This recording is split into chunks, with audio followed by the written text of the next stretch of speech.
Bonjour et bienvenue dans cette nouvelle vidéo de iReal Politique. Chers abonnés, c'est toujours avec grand plaisir que je vous retrouve.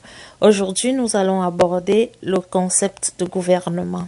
Le gouvernement, c'est aussi l'organisation de l'autorité politique dans un État. Merci d'aimer la vidéo et de la partager. Dans notre récente vidéo, nous avons dit qu'un État peut revêtir une nature soit monarchique, soit républicaine. Dans les deux cas, la structure ou forme de l'État sera soit unitaire, soit fédérale. Alors rapidement, je vais vous donner quelques exemples pour qu'on se comprenne très bien. Comme monarchie unitaire, quelques exemples me viennent en tête. Le Bhoutan, la Suède, la Norvège. Quelques monarchies fédérales, il y a la Belgique, le Canada. République unitaire, j'ai le Cameroun, le Bénin, le Gabon, le Congo qui me viennent en tête. Exemple de république fédérale, il y a l'Allemagne, les États-Unis, le Brésil, le Nigeria, le Mexique, la Russie et bien d'autres. Vous pouvez compléter la liste en commentaire. Plutôt que de continuer avec la monarchie, je vais commencer par la République pour une raison très simple. À travers le monde, on dénombre 206 États environ, et dans les 206 États, il y a au moins 135 qui sont des républiques. Donc la nature de l'État la plus répandue est la République. Dans une république, on va retrouver différents régimes politiques tels que la démocratie, l'oligarchie, l'autoritarisme. Aussi, nous savons déjà que dans une république, le pouvoir appartient au peuple. Donc, il y a différents modes de sélection des représentants du peuple.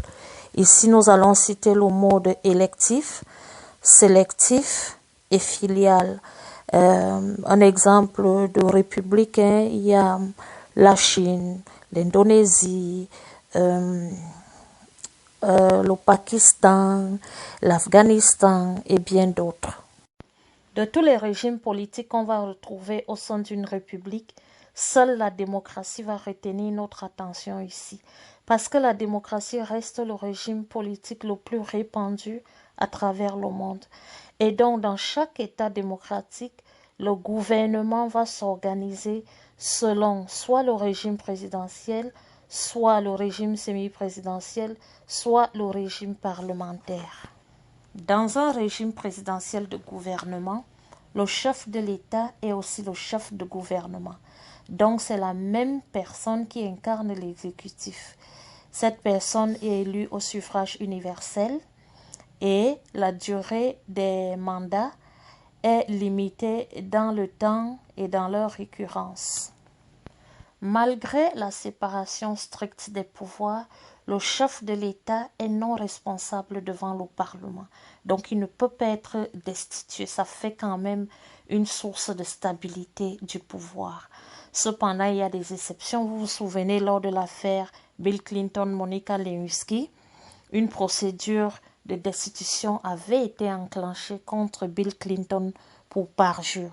Donc, il y a des exceptions. Dans un régime semi-présidentiel de gouvernement, l'exécutif sera bicéphale. Donc, le chef de l'État sera élu. Il y aura un chef de gouvernement, habituellement c'est le Premier ministre qui sera responsable devant le Parlement. Quelques exemples de pays qui ont des régimes semi-présidentiels: la France, la Russie, la Pologne, le Portugal, l'Ukraine, le Sénégal et bien d'autres. Il y a des régimes présidentiels qui fonctionnent comme des régimes semi-présidentiels. C'est le cas du Cameroun. Alors le Cameroun a des premiers ministres, pourtant c'est un régime présidentiel. Il y a d'autres pays comme ça, le Cameroun n'est pas seul dans ce cas. On peut citer le Gabon, l'Ouganda, le Togo, la Tanzanie, entre autres. Dans un régime parlementaire de gouvernement au sein d'une république, l'exécutif est responsable devant le Parlement, c'est-à-dire que le Parlement peut sanctionner le gouvernement. Dans un régime parlementaire, le chef de l'État n'a pas un très grand pouvoir.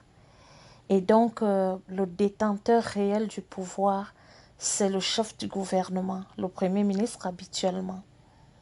Et en cas de conflit entre le législatif et l'exécutif, on déclenche des élections générales pour réélire d'autres représentants du peuple.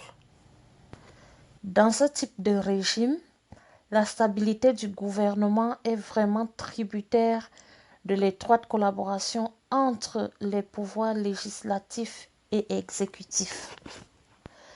Quelques exemples d'États, de républiques avec des régimes parlementaires. L'Allemagne, l'Éthiopie, le Liban, la Serbie, le Bangladesh, le Cap-Vert, la Croatie, entre autres. Chers abonnés, c'est ici que s'achève cette vidéo. N'hésitez pas à nous dire ce que vous avez appris. Vos contributions sont les bienvenues. Surtout, aimez la vidéo, partagez-la. La prochaine fois, nous allons continuer avec la monarchie dans sa forme unitaire ou fédérale. Au revoir.